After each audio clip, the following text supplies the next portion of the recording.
అందరికీ నమస్కారం. Welcome to ప్రజాక్షేత్రం. జగన్మోహన్ రెడ్డి గారు వైసీపీ అభ్యర్థులు ప్రచారంలో వాలంటీర్లపై ఆధారపడుతున్న సంగతి తెలిసిందే.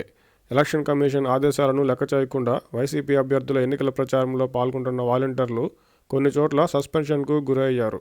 సస్పెన్షన్ అవడంతో బాహాటంగానే పూర్తి స్థాయిలో వైసీపీ ఎన్నికల ప్రచారంలో వాలంటీర్లు పాల్గొనడం చూస్తూనే ఉన్నాం. ఎన్నికల అధికారిని కలిసిన జై భారత్ నేషనల్ పార్టీ అధ్యక్షులు జేడీ లక్ష్మీనారాయణ గారు వాలంటీర్లను సస్పెండ్ చేస్తే ఉపయోగం ఉండదని, వారిని ఇతర ప్రాంతాలకు బదిలీ చేయాలని, అప్పుడే వారు ప్రజలను ప్రభావితం చేసే అవకాశం ఉండదని కీలకమైన సూచన చేశారు.